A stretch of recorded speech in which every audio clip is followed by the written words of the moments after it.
Hi, everybody. I'm Brittany Lewis, a breaking news reporter here at Forbes. Joining me now is my Forbes colleague, staff writer Zach Everson. Zach, thanks so much for joining me. My pleasure as always, Brittany.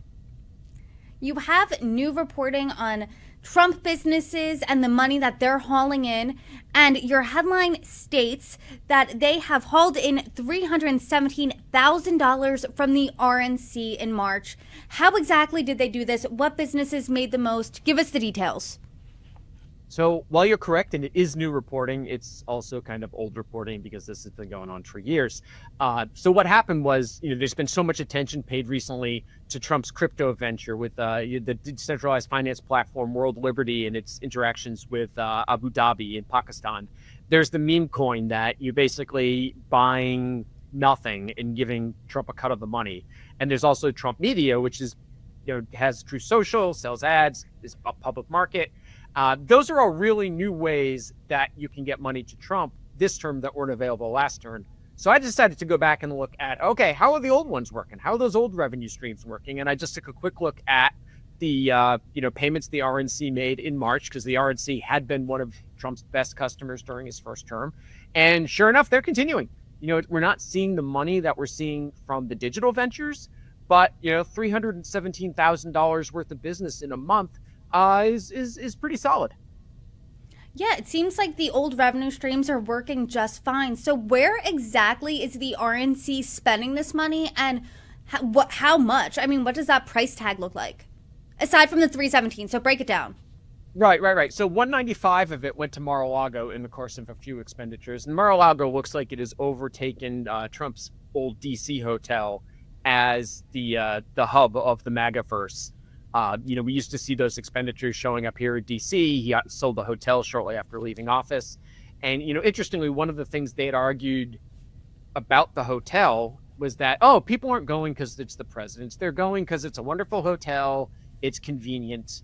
The interesting thing is now they're going to Florida. Florida is not nearly as convenient as Washington, D.C. is, but it's still raking in money.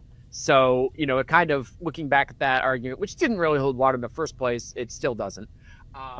Doral, his Miami golf course, took in $85,000 from the RNC. And then Winning Team Publishing, which is a book publishing company co-founded by Donald Trump Jr., brought in $35,000.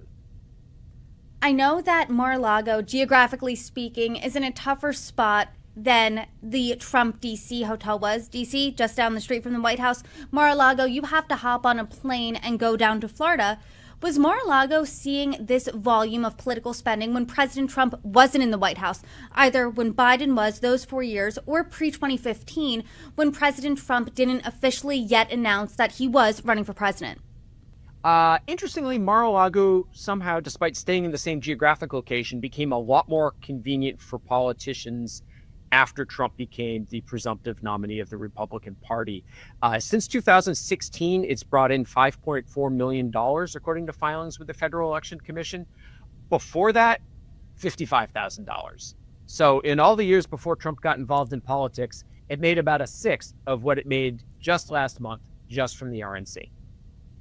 So then, there has to be the question of, I wonder why that's happening. And always, you and I talk about ethical concerns when it comes to spending money on Trump's businesses and the people who are doing it.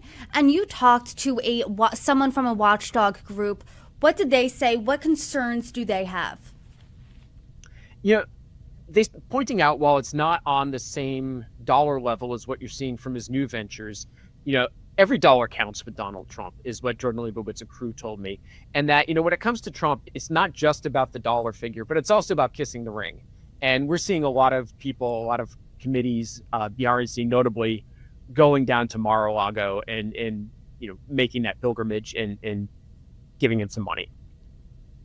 And I know you touched on that his new revenue streams are seeing a lot of money being spent, whether it be in the crypto space, whether it be in the media space. But these old revenue streams, he's profiting from politics in term one. Term two, is it at a similar level that we saw term one? We really haven't seen enough data yet to be able to make that comparison. We've only got a few months, and the DC hotel is no longer. And that was the big money maker there. So it'll be interesting to see as we go through the course of a year or even a whole campaign cycle, because you are seeing a regular stampede of Republican politicians going down to Mar-a-Lago to hold campaign fundraisers. So as the midterms heat up, I think we'll get a better read of that. And what do you think this says really about the RNC's relationship with President Trump? I mean, it's his party. He's been in charge of the party since 2016. He's made it in his own image. His daughter-in-law at one point was the co-chairman of the RNC. He, got rid of the coach that he didn't like previously, Ronna McDaniel. So, it's his party. Well, Zach, per usual, I love our conversations. Thanks for joining me, and until next time. Thanks for having me.